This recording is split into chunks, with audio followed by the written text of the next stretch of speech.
మహారాజకీయం పేరుకు తగ్గట్టే మహా ట్విస్ట్లకు కేర్ ఆఫ్ అడ్రస్.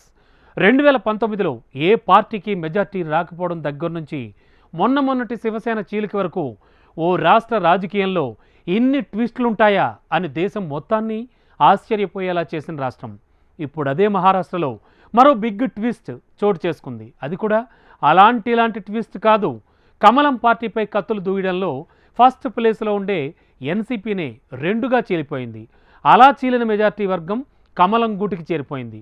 దేశం మొత్తం వీకెండ్ మూడ్లో ఉన్న వేళ అనూహ్యంగా సాగిన రాజకీయ పరిణామాలు ఇప్పటికీ అంతే రసవత్రంగా సాగుతున్నాయి. ఇంతకు మహారాష్ట్ర రాజకీయంలో అసలేం జరుగుతోంది? ఎన్సీపీలో ఒక్కసారిగా ఈ చీలిక ఎందుకు వచ్చింది? వీటన్నింటికీ మించి నేషనలిస్ట్ కాంగ్రెస్ పార్టీ ఇప్పుడు ఎవరి చేతిలో ఉంది? మహారాష్ట్ర రాజకీయంలో ఊహకందని ట్విస్ట్. రెండుగా చీలిపోయిన నేషనలిస్ట్ కాంగ్రెస్ పార్టీ. ఒక్కసారిగా ఎన్సీపీ చీలిక ఎందుకు జరిగింది?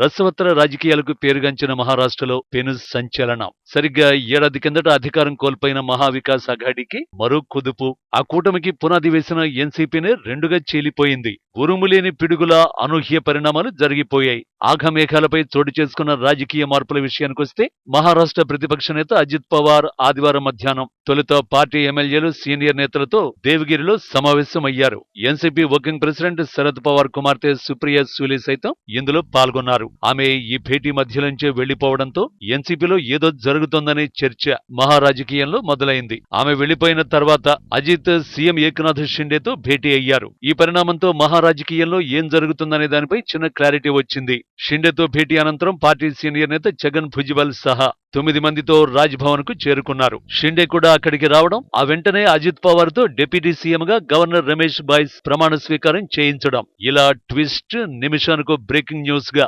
మహారాష్ట్ర రాజకీయం రచ్చరేపింది. మహారాష్ట్ర అసెంబ్లీలో ఎన్సీపీకి మొత్తం 53 మంది ఎమ్మెల్యేలున్నారు. వీరిలో 40 మందికి పైగా, అలాగే 6గురికి మించి ఎమ్మెల్సీలు తమ వైపు ఉన్నట్టు రాజ్భవన్ కు సమర్పించిన లేఖలో అజిత్ వర్గం పేర్కొంది. వాస్తవ సంఖ్య 43 అని తెలుస్తోంది. మొదట 36 మంది ఎమ్మెల్యేలు అజిత్ తో ఉన్నట్టు కథనాలు వచ్చాయి. కాసేపటికే సంఖ్య 40 దాటడం గమనార్హం. ఇక బాధ్యతల స్వీకారం అనంతరం అజిత్ విలేకరుల సమావేశాన్ని నిర్వహించి తన నిర్ణయానికి అందరి మద్దతు ఆశీస్సులు ఉన్నాయని తెలిపారు. ఆ టైంలో శరద్ నమ్మిన బంటూ కేంద్ర మాజీ మంత్రి NCP working president Praful Patel Ajit తో ఉన్నారు. అజిత్ తో పాటు ఎన్డీఏ ప్రభుత్వంలో చేరిన వారిలో భుజ్బల్, దిలీప్ పాటిల్ ఉండడం ఎన్సీపీ వర్గాలను షాక్ కు గురిచేసింది.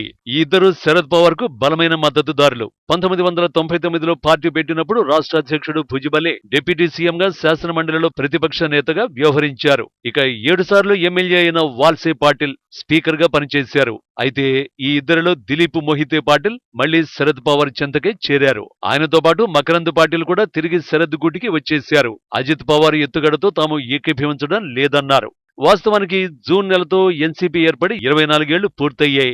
ఇన్నేళ్లలో ఆ పార్టీ బీజేపీ దగ్గరకు చేరింది లేదు. తమవి వేర్వేరు సిద్ధాంతాలని శరద్ పవార్ స్పష్టంగా చెబుతున్నారు. అలాంటిది ఇప్పుడు ఆ పార్టీ రెండుగా చీలిపోవడం, అలా చీలిన వర్గం వెళ్లి కమలం పార్టీతో చేతులు కలపడం దేశం మొత్తాన్ని ఆశ్చర్యపరిచింది. ఇటీవలి పట్నాలో జరిగిన ప్రతిపక్షాల సమావేశంలో శరద్ పవార్ కీలక పాత్ర పోషించారు. ఈ నేపథ్యంలో తాజా పరిణామం శరద్ 5 దశాబ్దాల రాజకీయ జీవితానికే కాక ప్రతిపక్షాల ఐక్యతకు విఘాతంగా రాజకీయ విశ్లేషకులు భావిస్తున్నారు.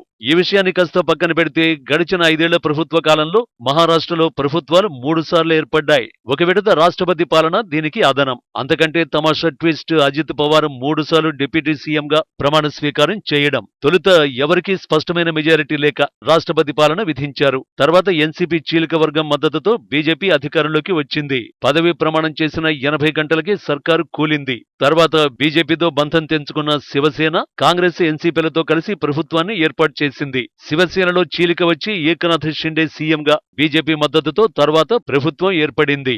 తాజాగా అదే ప్రభుత్వంలోకి ఎన్సీపీ చీలిక వర్గం కూడా జత చేరింది.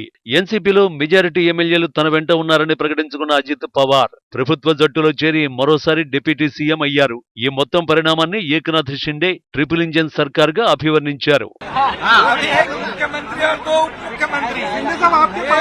डबल इंजन वाला सरकार मोदी जी के नेतृत्व में चल रहा था, इसको भी ट्रिपल इंजन मिल गया है, ये अब बुलेट ट्रेन की गति से भागेगा।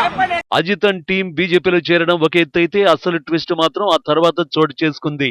ఎన్సీపీ తనదేనని అజిత్ పవార్ ప్రకటించుకోవడం మహారాష్ట్రలో పెను ప్రకంపనలు రేపింది. వచ్చే ఎన్నికల్లో అదే పార్టీ అదే గుర్తుపై తామంతా పోటీ చేస్తామని అజిత్ పవార్ ప్రకటించారు. ఈ ప్రకటన తర్వాత రాజకీయ పరిణామాలు వేగంగా మారుతూ వచ్చాయి. ఈ మొత్తం ఎపిసోడ్ పై రంగంలోకి దిగిన శరద్ పవార్ తొలుత అజిత్ ప్రమాణ స్వీకారానికి హాజరైన ఎమ్మెల్యేలపై వేటు అస్త్రాన్ని సంధించారు. ఆ తర్వాత బీజేపీపై నిప్పులు చెరిగారు.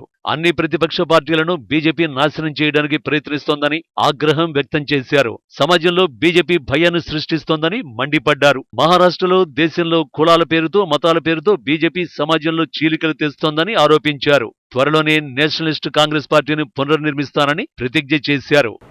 कि स्ट्रेंथ कभी कम हो जाती है, कभी चुने हुए साथी छोड़ जाते हैं। ये बात शायद आप लोगों को नहीं रही होगी, और मुझे खास एक्सपीरियंस ऐसे चीज़ों के बारे में 2-3 बार हुआ है. శరద్ పవార్ ఈ వ్యాఖ్యల తర్వాత అజిత్ అండ్ టీం అసలైన యాక్షన్ షురూ చేసింది. బహుశా ఈ పరిణామాన్ని రాజకీయ చాణక్యుడిగా పేరున్న పవార్ కూడా ఊహించి ఉండరన్నట్టుగా ఏకంగా ఎన్సీపీ నూతన అధ్యక్షుని ప్రకటించారు. అజిత్ పవార్, ప్రఫుల్ పటేల్ కలిసి మీడియా ముందుకొచ్చి నేషనలిస్ట్ కాంగ్రెస్ పార్టీ నూతన అధ్యక్షుడిగా లోక్సభ సభ్యుడు సునీల్ తట్కరేను నియమిస్తున్నట్టు సంచలన ప్రకటన చేశారు. राष्ट्रीय कार्यकारी अध्यक्ष के नाते उसमें महाराष्ट्र की जिम्मेदारी आज से श्री सुनील तटकरे जी को देने का फैसला किया है. साथ साथ में श्री सुनील तटकरे जी अभी इसमें आगे की भी जो पार्टी के जो संगठनात्मक जो नियुक्तियां हैं, चेंजेस है, वो कर सकते हैं.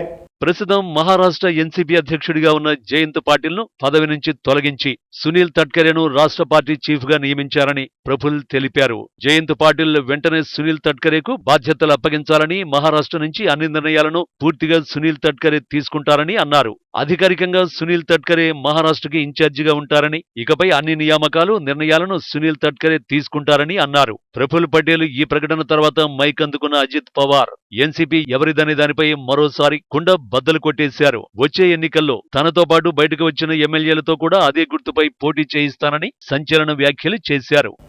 शेवटी पक्ष आणि चिन्ह हे आमच्याबरोबर आहे असा आमचा ठाम विश्वास आहे. आणि ह्या सगळ्या गोष्टी करत असताना आमच्याबरोबरचे आमदार ह्या सगळ्यांचंच भवितव्य हे व्यवस्थित कसं राहील, त्यांना कुठल्याही प्रकारची घटनेची, कायद्याची अडचण येणार नाही, ह्याबद्दलची खबरदारी आम्ही सगळेजण घेतो.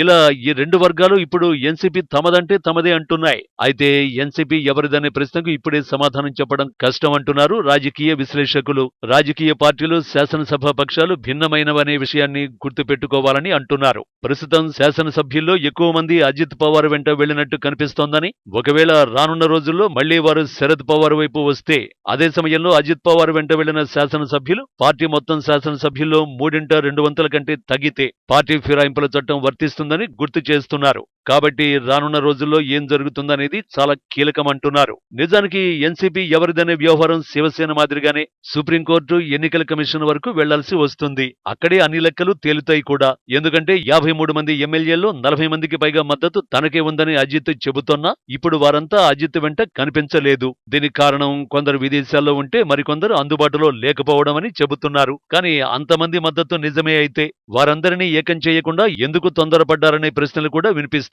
అజిత్ పవార్ ఎపిసోడ్ లో ఇలాంటివి చాలా ప్రశ్నలే వినిపిస్తున్నాయి. సో ఎన్సీపీ ఎవరిదైనా మిస్టరీకి చెక్ పడాలంటే 2-3 రోజులు వేచి చూడక తప్పదు.